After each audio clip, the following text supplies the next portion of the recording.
11 बजे हम शयन कर लें, 12, 1, 2, 3, 4, 5, 6 घंटा हो गए, और 5 बजे उठ जाएं और फिर हम 9 बजे तक पढ़ाई कर लें। मतलब अगर 9 बजे आप जगते हैं तो शास्त्रीय पद्धति के खिलाफ हो गया ये दिनचर्या, और स्वास्थ्य के लिए भी ये ठीक नहीं रहेगा।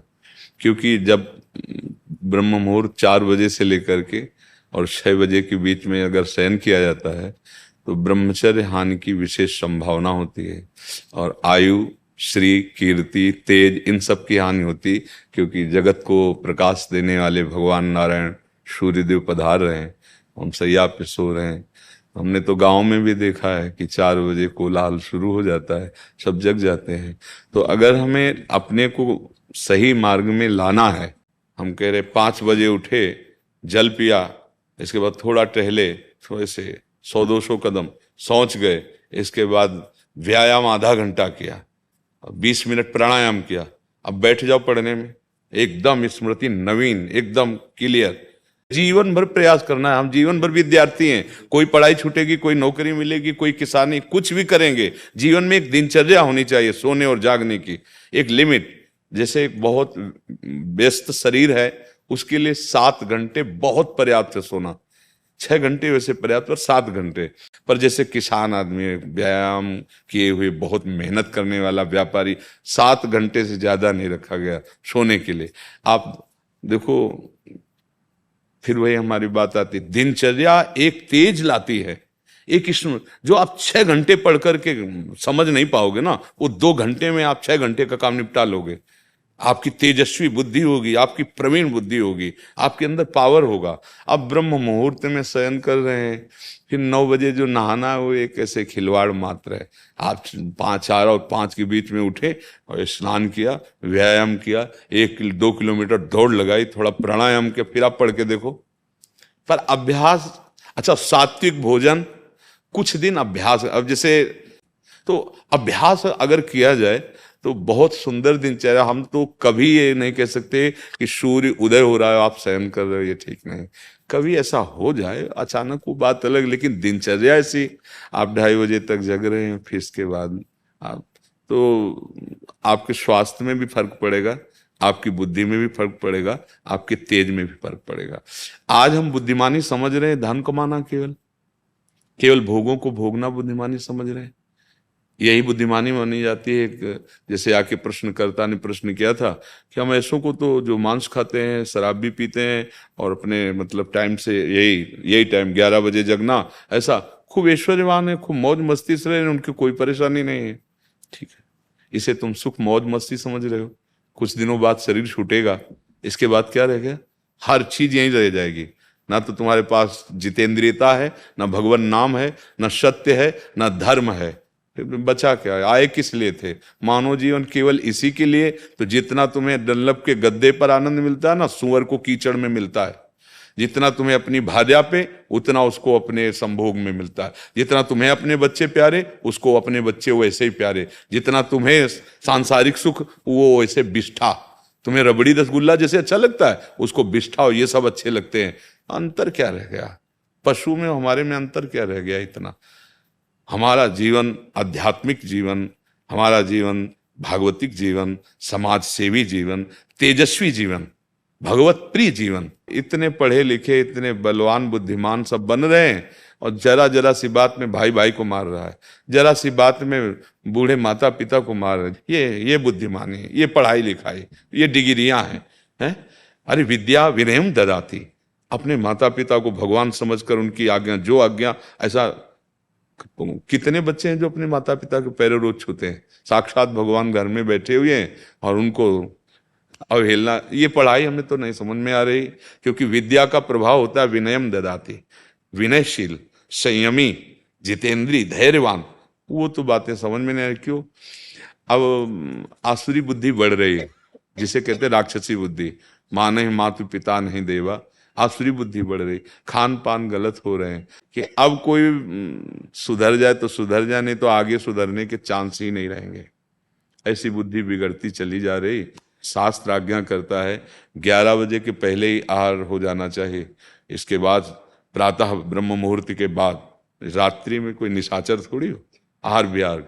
पर अगर ये सब बातें तो फिर समझ में नहीं आती। अब बुद्धि कितनी रह गई? भोग भोगो, खाओ पियो, मर जाओ, बस इतनी रह गई है। आप देखो ना, किसी प्रकार से धन आना चाहिए, वो इन किन प्रकार कैसे हो, बहुत पढ़े लिखे हैं, लेकिन सभ्यता, नम्रता, धर्म, सत्यता, पवित्रता एक लक्षण नहीं दिखाई दे रहे। सुंदरता दिखाई देगी, बनावटी बाहर की, पवित्रता नहीं होगी। बुद्धि है, विवेक नहीं है, बहुत डिग्री है, लेकिन विनय और सभ्यता का लोप हो चुका है। ऐसे माता पिता से बुजुर्गों से बात करते हैं जैसे कोई पागल आदमी बात करता है। ऐसे अपने बुजुर्गों से ऐसी बात करो कि उनका हृदय लगे कि हमने खवा पिया के पढ़ा लिखा के बड़ा किया, तो कम से कम वचन से तो मृदु बोला जा रहा है, व्यवहार तो मृदु बहुत ही कम हो गया है। तो हमारी तो यही प्रार्थना है। आजकल के बच्चे और आप निश्चित समझो, ब्रह्म मुहूर्त के जगने वाले का एक अलग तेज होगा, अलग विवेक होगा। जो संयमी होगा वही उन्नति, चाहे लौकिक हो चाहे पारलौकिक, आप पक्का समझ लो। जिसमें संयम नहीं है वो न लौकिक उन्नति को प्राप्त होगा और न पारलौकिक उन्नति को प्राप्त होगा। ये जो बढ़ रहे हैं ना गंदी बातें, वो सब जीवन को ह्रास करने वाली हैं। अब ये समझ में नहीं आएंगी, क्योंकि ना आहार शुद्ध है ना संग शुद्ध है। तो गोस्वामी जी ने इसीलिए कहा मन पचितई है अवसर बीते। अंतिम समय जब यहां से चलने का समय आता है, कोई नहीं होता, तब पछताना पड़ता है कि आए थे भगवान का भजन करके धर्म पूर्वक जीवन जीने के लिए, और ये सब क्या कर बैठे। अब समय नहीं रह गया। इसलिए हमें लगता है राधा राधा राधा, और अच्छे आचरण करो, कोई व्यसन मत करो, और व्यायाम जरूर करें। उससे जितेंद्रियता में सहयोग मिलता है। व्यायाम प्राणायाम से शरीर स्वस्थ, स्मृति एकदम पवित्र। वो तो बहुत दवाइयाँ और ये सब ऐसा चल गया। एक बार आप हम तुम्हें देख लें या एक बार आप हमें कोई बात बता दो, आप 10 वर्ष बाद पूछ लेना। वो पवित्र स्मृति तो हम कह रहे 6 घंटे में जो तुम पकड़ रहे हो ना, 2 घंटे में काम पूरा कर लोगे, क्योंकि उतनी प्रवीणता आ जाएगी। तो इसलिए आहार शुद्ध रखो, अपनी दिनचर्या बढ़िया बना लो, तो जीवन भगवान की प्रसन्नता का हेतु बने। हाँ, वो अगर प्रभु प्रसन्न है तो जा पर कृपा राम की हुई, ता पर कृपा करे सब कोई। हमारा तो बस हृदय का भाव यही है, जो हम आप लोगों को समय देते हैं, कि किसी तरह आप ये समझ जाओ कि आप कितने अमूल्य समय को कहाँ नष्ट कर रहे हो।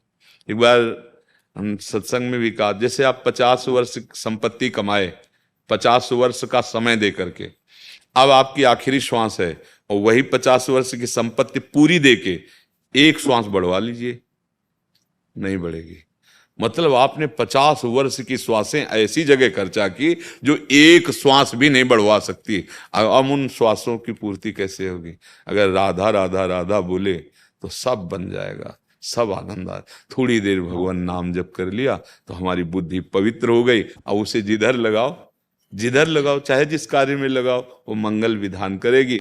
नहीं तो ऐसे ऐसे आचरण है कि फिर यहाँ न जेल मिलेगी तो फिर नर्क मिलेगा। मान लो छुप गई बात तो फिर नर्क मिलेगा। हाँ, दंड तो अवश्य में भोक्तव्यम, भगवान कह रहे अवश्य में भोक्तव्यम कृतम कर्म शुभाशुभम। जी मुख चंद्र की यह चांदनी,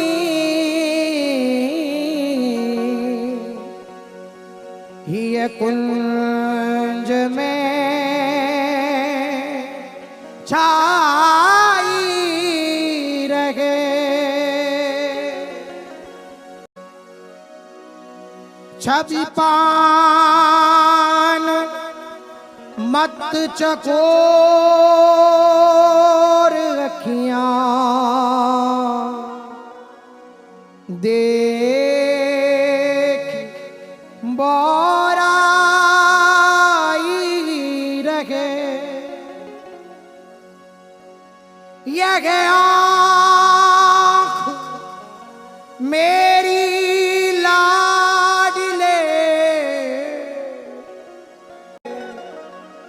मगरावरो हेरत रहे। यह मेरी रसना चात की रस घन तुम्हें तेरत रहे, यह मेरी रसना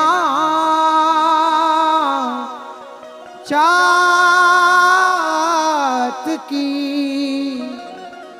रस घन तुम्हें तेरत रहे, यह कोर करुणा सिंधु की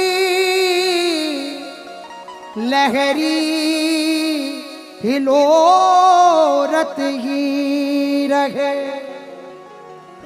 यह प्रेम की उमगन उमगी जुत जी बोरत ही रहे, यह बंक चितवन नैन की राम नित धसती रहे, यह चार छूटी लटान ऊपर मो सूरत फंसती रहे, यह बाह फरकीली सदा भुज दीन पकड़त ही रहे, यह माधुरी के जाल तन मती मेरी जकरत ही रहे, नख चंद की यह ज्योति ही तम तो तारत ही रहे, यह बाण करुणा की सदा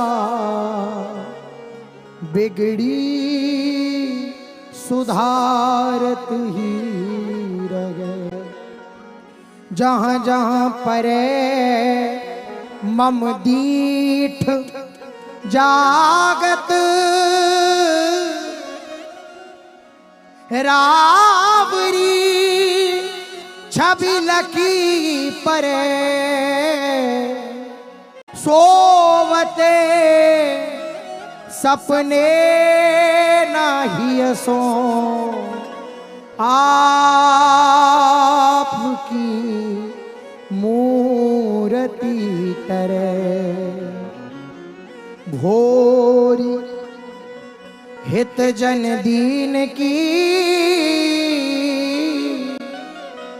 भोरी हित जन दीन की विनती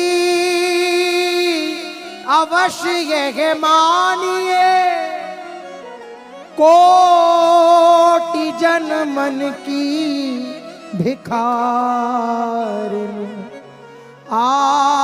आपनी पहचान, मुख चंद्र की यह चांदनी ही कुंज में छाई रहे, छवि पान मत चकोर अखियां देखी बोराई रहे।